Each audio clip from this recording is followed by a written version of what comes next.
Esto es Arquitectura Acompasada, un podcast del Colegio Oficial de Arquitectos de Madrid, un paseo sonoro para conocer Madrid a través de sus edificios y entornos arquitectónicos. Buenos días, buenas tardes o buenas noches, no importa qué hora sea para ti, estás a punto de descubrir algunos de los secretos mejor guardados de los edificios y entornos arquitectónicos de Madrid. Durante los próximos minutos vamos a pasear juntos por esta gran región, ¿verdad? ¿Hay ganas? Pues ¿tú qué crees, José? Si yo me paso literalmente la semana esperando que lleguen dos momentos. A ver si sabes tú cuáles.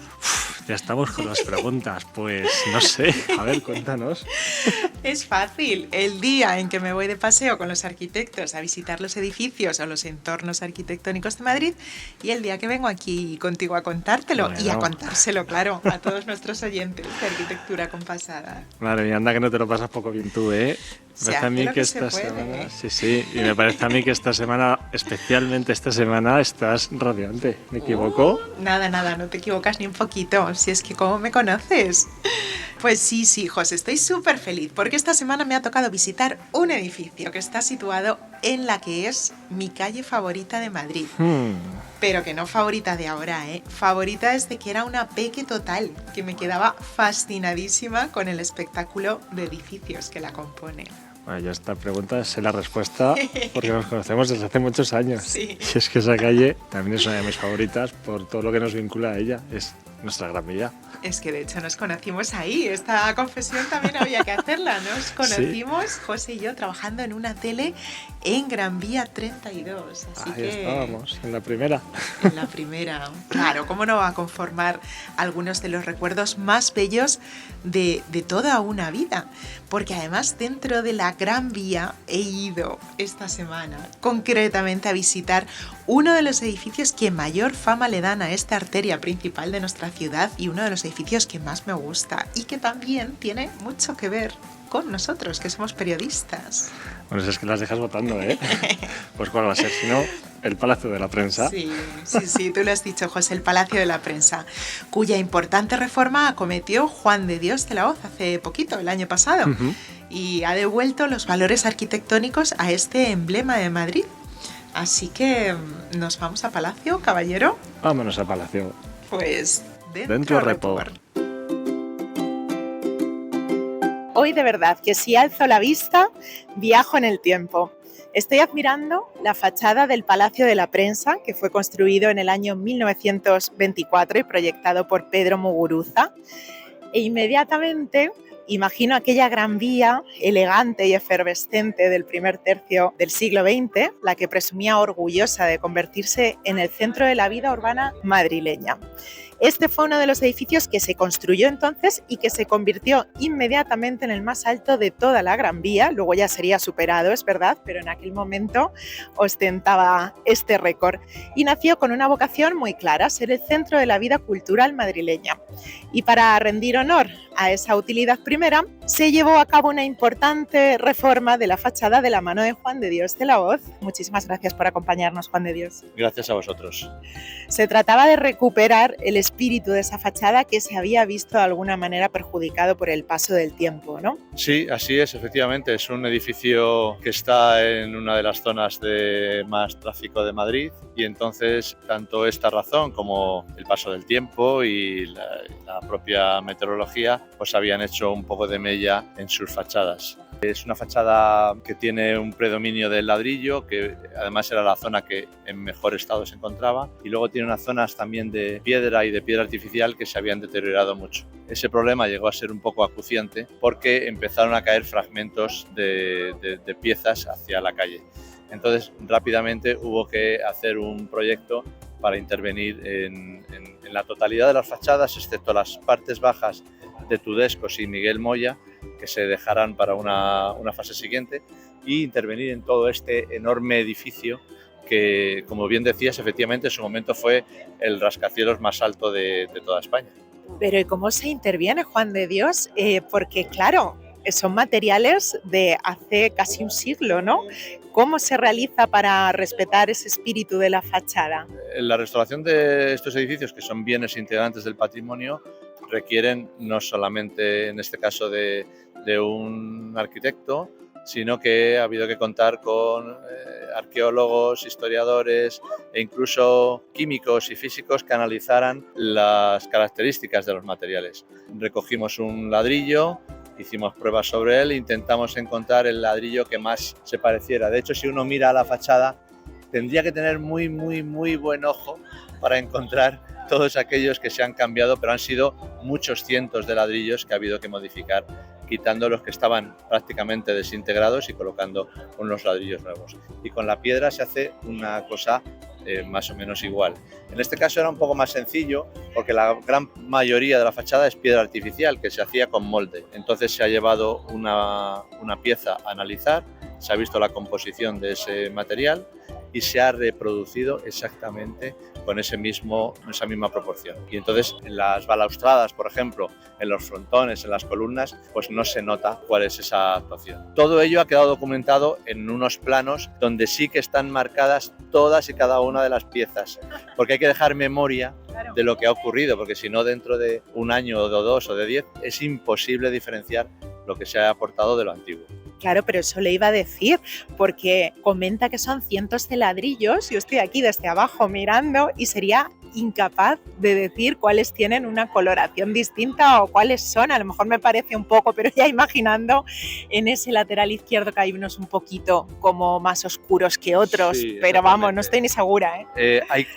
La idea que se propone cuando se interviene en este tipo de inmuebles no es hacer una cosa absolutamente mimética. Es decir, tiene que haber una pequeña diferencia entre lo que es nuevo y lo que es antiguo. De forma que aquel espectador que tenga el ojo bien entrenado para ello, pues sea capaz de distinguirlo. Pero si no, uno mira la fachada y no le disturba el ver esa diferencia entre los nuevos y los viejos. Es algo que lo dicen las leyes de patrimonio y que está plenamente aceptado por todos. Y que, bueno, yo creo que en este edificio, que era un elemento muy importante en la Gran Vía, pues se ha conseguido. Se ha conseguido completamente, vamos, de no saber que estaba reformado, nunca hubiera dicho que son otros materiales distintos a los originales. Y Juan de Dios, le quería preguntar, porque también en las cubiertas hubo una intervención, ¿no? No solo en esta fachada. Sí, estamos viendo la envolvente exterior, la que forma el chaflán. La verdad es que la gloria se lo lleva el edificio Capitol, sí, que es el que aparece en todas las fotografías, pero justo enfrente el chaflán que hace lo que era el cambio entre el segundo y el tercer tramo de la Gran Vía es justamente este edificio. Las fotografías antiguas son impresionantes. Es uno de los primeros edificios que se levanta en hormigón y es uno de los primeros edificios que se levanta de este tramo de la Gran Vía. Entonces, bueno, el tener un especial cuidado, no solamente con las fachadas, sino también con lo que no se ve, que son las cubiertas y los patios, y unos patios altísimos que van de arriba abajo del edificio, pues ha sido una labor también difícil. En ese caso ha habido que hacerlos con personal descolgado, con alpinistas, porque los andamios no era imposible trabajar con un andamio tan alto y en un espacio tan pequeño. Impresionante. Claro, como hablábamos antes, esto remite a esa elegancia de esos años 30 con que se proyectó por parte de Pedro Muguruza, ¿no? El arquitecto. Sí, además Pedro Muguruza es un arquitecto interesantísimo.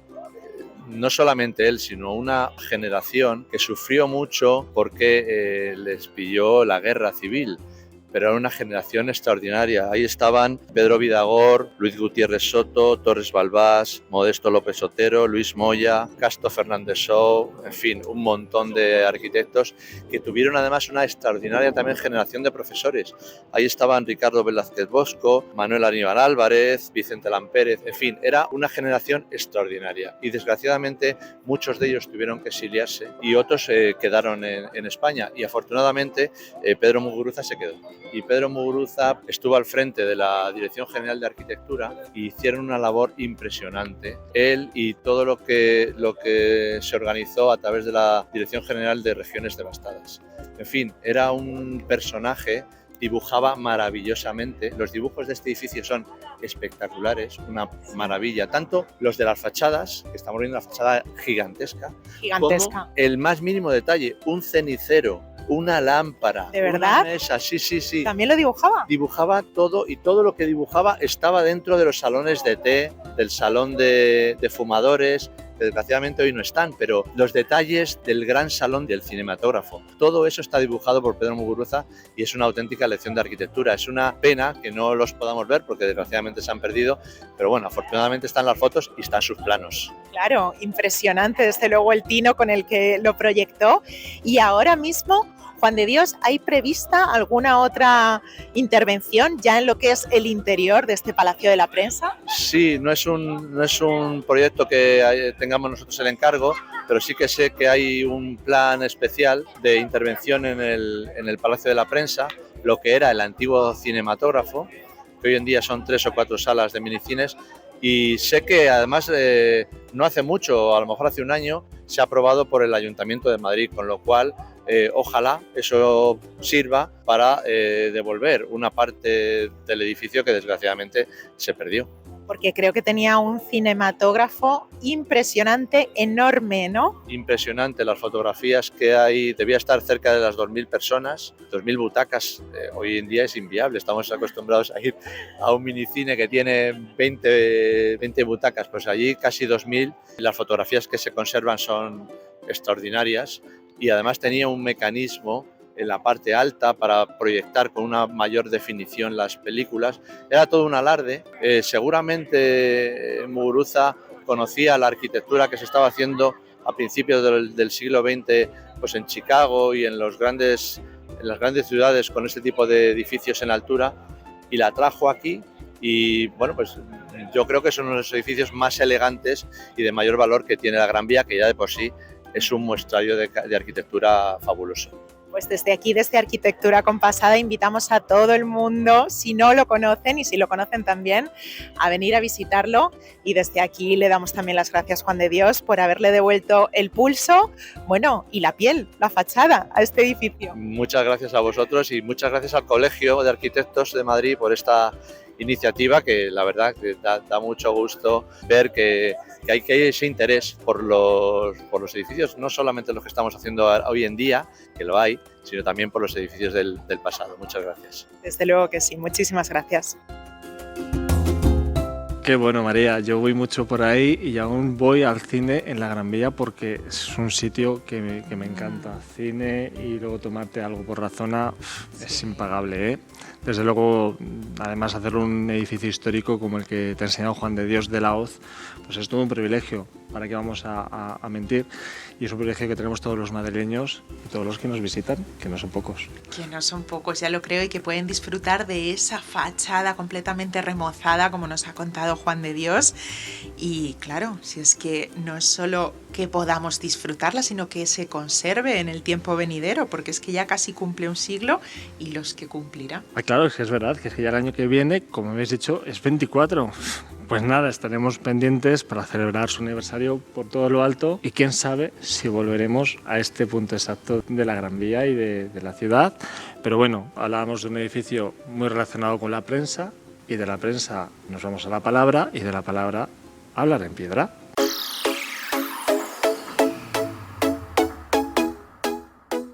Y bueno, después de la introducción, pues vamos a empezar a jugar con nuestros seguidores y oyentes de Arquitectura Compasada. Y María, tenemos muy buenas noticias. A ver, cuéntame. Pues es que estamos creciendo programa tras programa y son cada vez más los seguidores de Arquitectura Compasada que nos escuchan, los que aprenden con estos paseos que te pegas con los arquitectos y que seguro que sus ratos libres están ya yendo a conocer tanto los edificios como los entornos que cada semana les proponemos. Así que porfa, si es así, contadnos vuestro caso, mandadnos mensajitos diciéndonos qué lugares habéis visitado y por qué os gusta tanto este podcast que sale cada semana con todo nuestro cariño. Eso, que esta familia tiene sentido gracias a vosotros. Y a vosotros os vamos a volver a lanzar un guante semántico en este caso, no sin antes desvelar el significado de la última palabra que habíamos lanzado a las ondas y que era... Adaraja, sí, no me equivoco. Adaraja, no te equivocas. Y de Adaraja nos ha mandado uno de nuestros oyentes este audio diciendo qué cree que significa él esta palabra tan bonita y tan sonora. Así a bote pronto me da la sensación de que tiene que ver con algo como una teja, ¿no? Adaraja, palabra de origen seguramente árabe. Entiendo que sí, a nivel de construcción, no sé, tendrá una teja, un un murete o algo. Me da la sensación de que podría ir por ahí. Bueno, pues yo confieso que esta vez sí he hecho trampas y he mirado. Sí, has tirado, ¿eh? Así es, y sé que no es una teja, como nos decía nuestro oyente Galo, pero desde aquí le agradecemos su audio y que participe en este juego tan divertido que es Hablando en Piedra. Sí, muchísimas gracias a Galo, que sí que lleva razón en una cosa, y es en que Adaraja efectivamente viene del árabe. Pero quien nos va a describir qué es eso de Adaraja es Juan Pablo Rodríguez, el arquitecto responsable de, entre otros muchísimos proyectos, la reforma del Museo Arqueológico de Madrid. Adaraja es una palabra de origen árabe que se utiliza cuando un muro está a medio construir. Como son tajos que no se pueden hacer en una sola jornada, se dejan en el muro unas especies de llaves o enjarjes para seguir al día siguiente. No es una palabra muy conocida fuera del ámbito de la construcción, pues de luego yo sí que la he escuchado. Pues muchísimas gracias a Juan Pablo Rodríguez por su explicación de esta Adaraja, y toca lanzar un nuevo reto. Como decías, María... Toca, ¿va? Va. Bocel. Eso es, Bocel, que no bozal, ojo, Bocel, pero sí está escrito igual, con B. Eso, está escrito con B, efectivamente, que yo pensaba que era con V, pero no, nos han dicho nuestros compañeros arquitectos que es con B. Y no nos hagáis trampas, como siempre, no lo consultéis en Google. Como he hecho yo. Como ha hecho José hoy, no hagáis como él, y tiene que ser literalmente así, a lanzarse, como ha hecho Galo en el programa de hoy. Eso, y cuando tengáis vuestra primera idea, nos mandáis un mensajito de voz al número de teléfono 623 006049, el 623 006049, y esperamos vuestras ocurrencias. Bueno, pues después de haber estado hablando en piedra, nos toca ahora, José, secretear un poquito, ¿no? Así es, nos toca esta sección tan maravillosa que es desvelar poco a poco los secretos del COAN y de la profesión de arquitectos. Y hoy la verdad es que tenemos una edición muy especial porque la semana pasada precisamente hemos recuperado uno de los ciclos clásicos del colegio en el que enseñamos edificios y se llama El arquitecto enseña su obra. ¡Qué maravilla! Y para hablarnos de este ciclo tenemos con nosotros a nuestra compañera Carmen García Jalón del Departamento de Cultura del Colegio. Buenas tardes, Carmen. Hola, José, ¿qué tal? Hola, encantada. Feliz de estar aquí y para venir a contaros un poco lo que hacemos desde el Departamento de Cultura. Muchas gracias, Carmen. Esta es una visita muy especial porque van a tener su espacio propio en alguno de los secretos, porque el Departamento de Cultura hace tantas cosas y tan ¿verdad? variopintas que nos da para 1, 2, 3 y 1000 podcasts solo de ellos. Pero pues bueno, seguro que volveremos en más de una ocasión a vuestro trabajo. hoy Carmen viene a hablarnos del ciclo El arquitecto enseña su obra que acabamos de retomar. Carmen, coméntanos, ¿qué es esto de que el arquitecto te enseña su obra? Desde el colegio, la fundación, la parte cultural, uno de los principales objetivos es difundir la arquitectura. Entonces hay muchas maneras de hacerlo. Una de ellas es a través de las visitas guiadas. Tradicionalmente hacíamos visitas guiadas hacia todo el público a través de guías, pero este ciclo que se llama El arquitecto enseña su obra va un paso más allá. Es un paso un poco más profesional, donde el propio arquitecto se convierte en guía de su propia obra. Este ciclo empezó en el año 2000.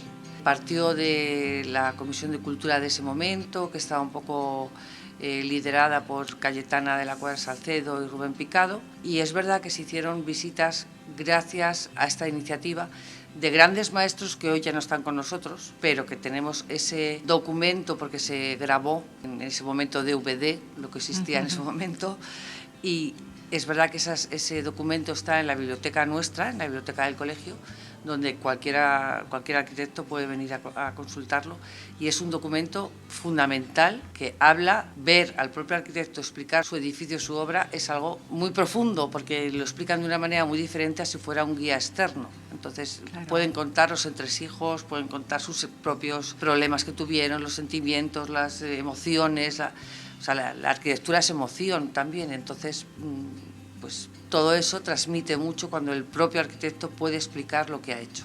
Ya lo creo, es una ocasión única. Me recuerda un poco a lo que hacemos en A Vista Alzada, ¿verdad? Nuestra primera sección del podcast. Así es, A Vista Alzada bebe de la filosofía del arquitecto enseña su obra. De hecho, venimos de ella y próximamente vamos a poder hacer justo la primera visita de esta nueva etapa que vamos a escuchar dentro de poquito.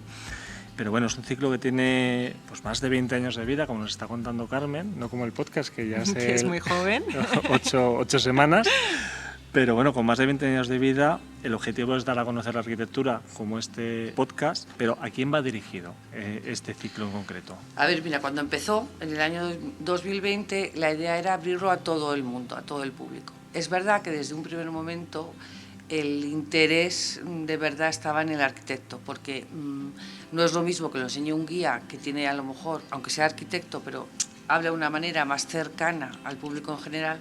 Cuando un arquitecto enseña su propia obra, al final tiene un lenguaje más técnico y el arquitecto que va a escucharlo quiere oír ese lenguaje. Entonces, empezó abierto al público, pero en este momento lo hemos recuperado con la idea de dirigirlo solo a arquitectos. ¿Por qué? Pues primero, porque el arquitecto, al final, el colegio hace muchas cosas, hace visitas guiadas abiertas al público y tal, pero también tenemos que cuidar a nuestros socios, o sea, al propio arquitecto. Y el interés de estas visitas yo creo que están más centradas en el propio arquitecto, en el arquitecto joven o no joven, pero que quiere conocer qué ha hecho su compañero, cómo lo ha hecho, qué ha sentido, cómo lo ha proyectado, qué problemas ha tenido. Entonces, en estos momentos está dirigido exclusivamente a arquitectos. O sea, el arquitecto enseña a sus compañeros arquitectos su propia obra. Es muy curioso porque yo he estado en la primera visita de este ciclo y es cierto esto que cuenta Carmen. Hay unos aspectos técnicos qué material has utilizado, por qué este tipo de material, esa solución, cuestiones que a nosotros no se nos ocurren. Claro, se nos escapan ya un poquito, pero para las personas que están relacionadas directamente, para los expertos, tiene que ser bien interesante. Así es. Y bueno, Carmen, coméntanos, ¿qué edificios se visitan? ¿Por cuál habéis empezado y bueno, cuáles tenéis lo en que el se radar? pueda contar. Lo que podamos contar. Claro. A ver, esto ya te digo, quizá, o sea, empezó en el año 2000, quizá ahí me he adelantado un poco, pero se tuvo que cortar, bueno, pues vicisitudes del propio colegio y tal, se cortó. Y en el año 2016, cuando empezó de nuevo la gestión cultural, un poco después de todas las crisis y tal, pues ahí se recuperó. Y entonces la filosofía que en ese momento se adoptó fue: vamos a enseñar los edificios que hayan obtenido un premio COAM. Empezamos a visitar todos esos premios COAM. ¿Qué pasa? Que ya es verdad que se hizo de 2016 a 2019 y llegó la pandemia. Y ya habíamos realmente casi enseñado todos, desde el 2005 hasta 2018, casi todos los edificios. Porque cuando son viviendas es muy complicado enseñar. Y hay muchos premios COAM que son viviendas. Entonces, claro, entrar en casa de alguien, pues a nadie le gusta enseñar su casa. Entonces, pues es más complicado. Se podría ver desde fuera, pero no es lo mismo, no interesa. Un arquitecto realmente, vale, una fachada vale, pero vale mucho más estructura, plano, bueno, otros temas que desde fuera no se podrían ver. Claro, porque no son visitas, perdona que te interrumpa, son visitas, es un grupo numeroso de unas 20, 25 unas 20, personas. 25 personas, sí. Entonces, claro, meterte en casa de alguien, pues no, a nadie le gusta. No es el mejor plan, ¿no? Alguna vez hemos conseguido, pero cosas muy excepcionales. Entonces, pues partiendo de esos, suelen ser pues eso, o bancos o edificios de oficinas o en fin, o culturales. O en el 2019, como os decía, se tuvo que cortar por la pandemia y entonces ahora con la nueva Junta, es verdad, partiendo de un proyecto del propio Fernando Landecho, que es miembro de Junta de Gobierno, y con María Garcés, intentaron recuperar este proyecto. Acabamos de empezar con muchísima ilusión, con muchas ganas. Y bueno, de momento hemos visitado ya el Estadio Vallehermoso con los Cano, que fue una visita maravillosa. Os puedo adelantar el siguiente, que va a ser el Teatro Valle Inclán, y de momento no os puedo adelantar más. Bueno, ya es bastante. Estamos ahí cerrando y que haya un poquito de sorpresa. Qué bien, pero bueno, la próxima pinta fenomenal. La próxima pinta fenomenal porque es un premio COAM también. Bastante especial, lo conocemos en esta casa mucho. Premio Mat COAM también ha sido recientemente nombrado, no sé si hace un par de años, y es un espacio espectacular, aparte de una institución con la que el colegio ha colaborado bastante, incluso en concursos de arquitectura efímera, que ya hablaremos de este tema largo y tendido más adelante. Y para todos aquellos, Carmen, que estén escuchando y se les acaben de poner los dientes largos con esa próxima visita, ¿cómo se pueden inscribir aquellos arquitectos que estén interesados? Lo comunicamos siempre a través de nuestra web y de nuestra newsletter que mandamos a todos los colegiados, y ahí suele salir como unos 10 días antes de la visita, más o menos. Es meterse en la página web e inscribirse. Es verdad que está muy limitado porque, claro, no podemos ir 100 personas a ver un edificio de este tipo. Está eso para 20, 25 personas. Bueno, el primero que llega a inscribirse, es así. Pero bueno, la idea es, y ojalá consigamos que todo el que esté interesado pueda conseguirlo. Hay límites siempre de aforo. Eso no Seguro podemos... que van a estar ojo a visor, como se suele decir. Un límite de aforo, y recordamos también, esta nueva edición está enfocada tanto a colegiados como precolegiados, precisamente. Sí, por supuesto, precolegiados también, o sea, a arquitectos o recién arquitectos o últimos años de arquitectura, quiero decir, personas ya con un lenguaje arquitectónico, con un lenguaje y una manera de ver las cosas de otra manera. No... Y ese bagaje, claro. Y para el resto de amantes de arquitectura como nosotros, tenemos nuestras propias visitas dentro de la Semana de la Arquitectura, que se realiza en el mes de octubre, en colaboración con la Fundación, con el equipo de Cultura, que trabaja muchísimo todos los años para sacar las visitas tan esperadas. Y bueno, también adelantamos que Arquitectura Compasada se va a colar en estas visitas guiadas para profesionales, y le vamos a robar unos minutitos a los arquitectos para que también nos den a conocer, hacia el público en general, sus obras. Carmen acaba de decir, la primera visita ha sido con el estudio Cano Lasso, con Alfonso Cano. Nos ha dedicado sus minutos, así que próximamente haremos esta visita también. Alzaremos la vista nosotros al Estadio Vallehermoso. Y no nos quedaremos con la espinita. Claro que no. No, seguro que no.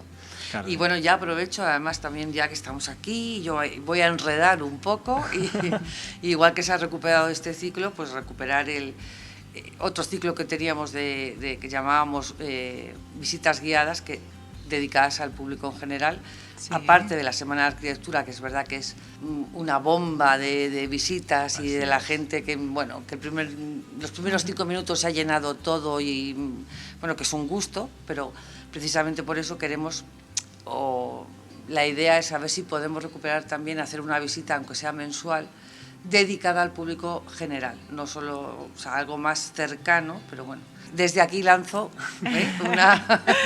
para ver si es posible también recuperar. Pues estupendamente, porque seguro que lo van a coger de maravilla todos nuestros oyentes. Va a ser maravilloso, y ya hablaremos con Alicia para que lo tenga incluido en su repaso de la agenda semanal.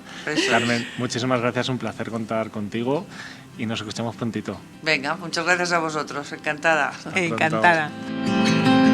Pues ya hemos llegado al final de la Arquitectura Compasada de esta semana, después de haberos dado un paseo por la Gran Vía de los años 30, de haber conocido el verdadero significado de Adaraja y de haber disfrutado de la compañía de Carmen García Jalón, que nos ha desvelado el secreto del arquitecto enseñar su obra. Y aquí termina, una vez más, el episodio. Yo me pongo un poco triste, pero bueno, ha sido un placer, como siempre, saber que estáis al otro lado, que cada vez sois más, como decíamos, y que nuestros paseos empiezan a ser, por tanto, colectivos. Así es, nada de tristezas, porque en 7 días volvemos en este mismo punto a hablar de arquitectura, y ahora os dejamos con un repaso muy interesante a la agenda semanal con Alicia Bajo. Hasta pronto. Hasta pronto. Muchas gracias, María, José. Ahora sacad la agenda y poneos calzado cómodo, porque os va a hacer falta para las propuestas culturales de esta semana. Nos vamos de paseo por el barrio de las Letras, porque la Casa Museo Lope de Vega ha organizado cada domingo hasta el 25 de junio la ruta Letras y Espadas. La compañía Bataria Teatro dará vida a las figuras de los escritores más brillantes que habitaron estas calles, como Lope de Vega, Calderón o Quevedo, y a personajes literarios como Diego Alatriste, en un apasionante recorrido en el que los asistentes descubrirán edificios y rincones de interés del barrio de las Letras. Toda la información está en casamuseolopedevega.org. Y seguimos de ruta, porque en Arquitectura Compasada os proponemos recorrer las rutas de los castillos de nuestra región. Consta de 2 itinerarios, uno de ellos transcurre por el este y el otro por el oeste de nuestra comunidad. En total, 20 fortalezas entre fortificaciones, castillos y atalayas para viajar al pasado de la Comunidad de Madrid y realizar una incursión en la Edad Media para entender la historia de la región y poner en valor el gran patrimonio que conforma la red de castillos de la Comunidad de Madrid. En turismomadrid.es puedes consultar estos itinerarios.